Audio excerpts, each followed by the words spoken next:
Bienvenue dans Ski Chrono Débrief, notre nouvelle rubrique en collaboration avec Marc Garcia. On ne présente pas Marc Garcia, ex-slalomeur de Coupe du Monde, champion du monde de ski technique. Entre l'Alpe d'Huez et Megève, son cœur balance. L'idée est de décrypter l'actualité du week-end. Et pour ce premier week-end de Ski Chrono Débrief, on a été gâté avec Flarao, ce week-end de double slalom, qui était d'abord prévu à Wengen, puis après à Kitzbühel et qui finalement est arrivé pour cause de Covid à Flarao. Marc, on a vraiment connu un week-end, j'allais dire, assez prolifique pour le ski français avec ses deux podiums et deux skieurs différents sur le podium. Samedi, Clément Noël et dimanche, Alexis Pinturo. Oui, bonjour à tous. Bonjour Laurent. Effectivement, un week-end qui est très bien, je pense, pour les Français. Il aurait pu être encore meilleur. On en parlera plus en détail à la suite, évidemment. Mais effectivement, deux podiums, je pense que c'est bien. C'est un bon week-end pour nos Français. On va commencer par la prestation de Clément Noël, qui était très attendu après un début de saison un petit peu en demi-teinte par rapport à ses ambitions. Et on a vécu en fait un week-end à l'image de cette saison un peu frustrante pour lui d'abord et un peu pour nous. C'est-à-dire très bon le samedi, deuxième, de retour sur le podium. Donc ça, c'est une bonne nouvelle après avoir gagné la première manche. Et dimanche, après 25 secondes de course, où il était en train de survoler la manche, une faute d'intérieur et patatras, on retombe dans ce coup d'arrêt. Qu'est-ce qu'il faut en penser? Si tu le permets, on va se tutoyer. Laurent, on se connaît depuis tellement longtemps. Moi, je commencerai par samedi parce que Clément, euh, il l'a expliqué après la course. Je pense qu'il fait effectivement, il gagne la première manche. Et à la deuxième, Feller sort une manche fantastique. Il est sur le fil du rasoir. Or que Clément fait un ski normal, sans en rajouter. Il aurait certainement pu aller plus vite, mais je pense qu'il avait besoin de se rassurer psychologiquement. Une deuxième place pour lui, c'était presque pas loin de la victoire. Et il a vu que Feller, lui, a pris les risques. De toute façon, ce Feller, il est toujours à la limite de la chute, hein. Mais justement, là, quand on regarde un petit peu le ski de Clément depuis le début de la saison, on sent qu'il est un peu des fois sur courant alternatif. Une très bonne première manche et derrière, il se perd un petit peu. C'est quoi? C'est plus un problème technique? C'est dans la tête? C'est aussi son ski qui veut aussi, parfois, il est dans l'engagement et qu'il peut commettre des fautes? Ouais, en fait, finalement, tu as fait un résumé de tout. Clément, je pense que la différence par rapport à l'année dernière, c'est qu'aujourd'hui, les objectifs sont aussi différents. C'est-à-dire qu'aujourd'hui, d'être troisième, d'être quatrième, lui, il vise le globe. Donc, l'objectif est quand même nettement différent. Donc, ça veut dire que psychologiquement, c'est aussi une autre façon de se préparer, hein. Quand on joue le globe et quand on court et qu'on gagne ou pas, ça, c'est une grande différence par rapport à l'année dernière. Et je pense que de temps en temps, il a voulu en rajouter. Et puis de temps en temps, il en a un peu laissé sous le pied. C'est-à-dire qu'il s'est aussi posé des questions légitimement. C'est un être humain et je crois que les deux courses où il gagne la première manche, Zagreb, je pense qu'il a des problèmes de cage de ski et puis derrière à Del Boden, il réfléchit trop à l'entrée du mur. Donc c'est légitime et du coup, il avait besoin de se rassurer par rapport à tout ça. Alors techniquement, effectivement, l'un ne va pas sans l'autre. C'est-à-dire que quand la tête est Non, là, le ski est là, et quand les skis après les vont bien, jambes. le matériel est là, on est bien d'accord. Alors, il est vrai que c'est un gars avec des grands segments, comme certains autres athlètes, avec des grandes amplitudes. Et dimanche, je pense que on pourrait presque dire il fait une faute de jeunesse ou pas. Il skie très bien, il Ouais. se sent à l'aise. Il Mm. arrive à Mach 12. Il est clair. Et je pense pas que Ouais. dans sa tête, il imagine, il imagine que ça va le décoller un petit peu, le mettre un petit peu en retard. Après, il s'incline. Puis là, en slalom, de toute façon, slalomeur, ou Ouais, t'enfourches ça ou va t'es très sur vite, ouais. l'intérieur. Ouais, ça va Mm. très, très vite. D'ailleurs, on s'aperçoit que parmi les skieurs qui ont dominé la saison dernière, d'autres cadors ne sont pas totalement au rendez-vous. Ramon Zauner est pas là. Daniel Yule, Henrik Christophersen qui est quand même un petit peu en dedans. Donc j'allais dire, on a un renouvellement un petit peu de la hiérarchie aussi. Ouais, je pense. Renouvellement, oui. Oui. On a vu qu'il y a une Bon, ils sont armada pas de très jeunes. loin. Ouais, ils sont pas très loin. Simplement, il y a toujours des questionnements après ces longs mois d'attente qu'il y a eu à cause du Covid. Et puis, tout le monde a essayé de travailler, peut-être d'en rajouter aussi un petit peu. Et tous ces gens-là, autant tu as cité les deux Suisses, mais Mm. aussi, comment il s'appelle, Henrik. Donc, il y a un peu la course après tout, parce que j'ai eu Yul, tu sais, technicien Christopherson, hier soir, très, très Oui. longuement au téléphone, pour avoir un petit peu les données techniques. Une neige à moins 10 degrés, et par contre, de nouveau, ils n'ont pas pu s'entraîner sur ces qualités de neige. Ils avaient une inconstance du départ à l'arrivée. Il y avait 3 portes, béton, 3 portes, moins dur, 3 portes. Donc, l'acclimatation, il y en a qui sont arrivés à mieux le faire que d'autres, mais c'est aussi un paramètre à prendre en compte. Voilà. Et on s'aperçoit que ceux qui sont bien arrivés à s'acclimater, ben, il y a les Autrichiens. Les Autrichiens sont désormais de nouveau de retour au plus haut niveau avec Marco Schwarz, avec Manuel Feller, avec le jeune Strein. On pourra encore en citer puisqu'ils étaient 7 ou 8 qualifiés. Oui. Il reste 5 slaloms. Toi, tu vois qui, j'allais dire, pour aller chercher ce petit globe dans ta boule de Bah, cristal? sincèrement, entre nous, Laurent, depuis le début de saison, on ne l'a pas encore cité, il y a quand même à chaque fois un vainqueur différent. 5 heures différents. Ça, c'est assez unique. Moi, j'ai trouvé que Fosse-Levag skie très, très bien depuis le début de saison. Hein. Pareil, hein, un peu comme Clément, ouais. Il n'est pas arrivé à claquer 2 manches, mais il a toujours été là. Schwarz fait quand même 4 podiums. C'est le seul à être vraiment constant.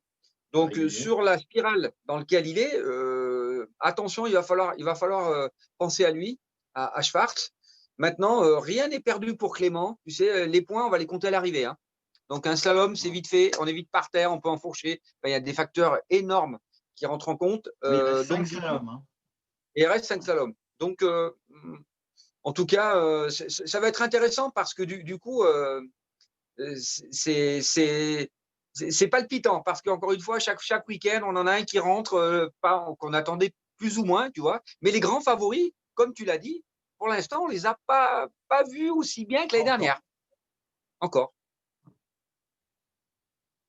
Autre information marquante de ce week-end, c'est le retour d'Alexis Pinturo sur le podium en slalom après de longs mois, qui est combiné pour lui à une nouvelle importante, même s'il n'a pas fait grand-chose pour ça, c'est la blessure de Kilde, le Norvégien, qui s'est gravement blessé au genou à l'entraînement en Super G à Reiteralm. J'allais dire, bon, on va déjà parler de ce slalom et après on parlera de la suite pour le général parce que là, il a visiblement un boulevard. Oui. Ça t'a surpris son retour sur le podium parce qu'on le sentait un petit peu plus hésitant en slalom? Alors, oui, ça m'a surpris parce que les résultats qu'a fait Pintu quand il a gagné, si ma mémoire est bonne, et tu vas pouvoir me le confirmer, il les a gagnés dans des pentes raides. Pintu, il a un style de ski qui convient parfaitement à des pentes très très raides. Adel Bonen, il était peut-être pas top, mais globalement, il a toujours gagné dans les pentes raides, difficiles. Là, on était sur une pente, on l'a vu, pas très raide, assez moyenne, très vallonnée. En général, ça lui joue les tours parce que c'est un gars qui boucle beaucoup. Il s'endort. Il a besoin. Oui, il s'endort. Voilà, exactement. C'est un peu un diesel. Hein. On l'a vu, diesel, il partit. Puis à l'arrivée, par contre, il a commencé. S'il les mange, c'est peut-être 2 minutes. Peut-être qu'il aurait pu faire mieux. Mais non, ceci étant, Pintu, moi, il m'a surpris. Il est arrivé à monter progressivement le curseur, justement, de ce rythme qui nous semblait tellement lent, de l'augmenter. On le voit dans les analyses de sa deuxième manche, hein, où en haut, il est vraiment pas bien. Et au fur et à mesure, il termine plein ballon et il fait le deuxième et troisième temps du bas. Quoi. Donc, Oui, alors, ceci étant, moi, je reviendrai sur les qualités de neige. C'est un mec qui a une telle expérience aujourd'hui, c'est qu'à certains endroits où certains ont voulu mettre la gomme parce que les qualités étaient changeantes, il a su jouer avec le terrain d'une manière très, très, très, très ingénieuse, beaucoup d'anticipation et légitimement. C'est vrai que je ne m'attendais pas à ce qu'il fasse un podium, hein, je te rassure. Par contre, il a été bien, il a été à la hauteur. Donc, je pense que c'est un bon déclic psychologiquement par rapport à toutes les épreuves de slalom qui vont arriver maintenant. On aura Schladming sur la pente très raide, on aura les ouches, donc ça va peut-être plus lui correspondre à Pintu. Est-ce qu'on peut penser que le fait qu'il n'y ait pas de géant, donc il s'est totalement concentré sur le slalom, pour un gars comme lui, c'est essentiel de revenir, d'avoir un peu des manches à faire pour pouvoir retrouver son ski? Certainement. Je pense que Pintu, comme il est comme il est multidisciplinaire, il fait quasiment toutes les disciplines. Donc, ça demande, tu sais, l'adaptation qu'on a au niveau des skis, reprendre les skis de géant, repasser en ski de slalom, repartir en ski de géant, super géant, c'est assez compliqué. C'est lourd psychologiquement. Et donc, je pense qu'il a aussi un travail à faire sur ses skis en slalom, je pense, beaucoup plus qu'en géant et qu'en super géant. Donc, du coup, il a trouvé ses marques. Enfin, il est en train de trouver ses marques.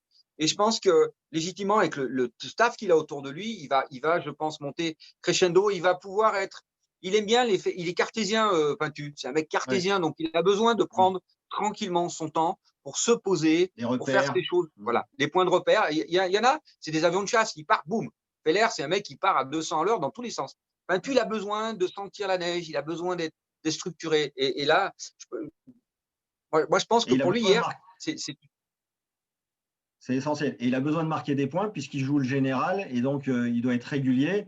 Bon, là, du coup, le général, on se dit c'est cadeau. Il a plus de 250 points d'avance désormais. Alors, un peu moins sur Kill 2, mais qui est hors jeu. Il a plus de 250 points sur Odermatt. On se dit là, ça ne peut pas lui échapper, quoi. Comment il va gérer cette situation où j'allais dire, on se dit, il n'a plus qu'à attendre presque le 20 mars à Lenzerheide, le jour de son anniversaire, pour aller chercher le gros globe. C'est pas ça, c'est pas aussi simple. Exactement, c'est pas aussi simple que ça. Je pense que Peintu, il va avoir plusieurs paramètres à gérer. Les médias. Déjà, les médias qui, évidemment, vont lui mettre la pression en expliquant on lui a déjà donné, là. On lui a déjà tous donné. Donc je pense que c'est déjà le premier point, c'est de faire la distance avec les médias pour être soi-même et de se dire, après coup, je pense que le discours, et lui, avec l'expérience, c'est de se dire, je vais prendre course après course. Il va falloir que je me mette dans la tête pour faire mon travail à chaque course. Et de toute façon, si je fais mon boulot d'une manière cohérente, mais si tu commences à dire, ouais, effectivement, j'ai 250 points, mais là, j'ai un boulevard, j'ai ci, j'ai là, je pense que tu peux te mettre dans une situation où tu te mets toi-même, il va se mettre lui-même la pression. Et tu sais, chez un athlète, à ce niveau-là, c'est le grain de sable qui fait dérailler la machine. Hein. Donc ça, c'est vigilance absolue, surtout sur le matériel, sur le mental, sur les points négatifs, parce que ces gens-là, ils ont aussi affaire au phénomène négatif extérieur. C'est comment, lui, il va se mettre dans sa bulle, comment il va gérer tout ça pour lui permettre d'être serein et de pratiquer son ski tel qu'il sait le faire.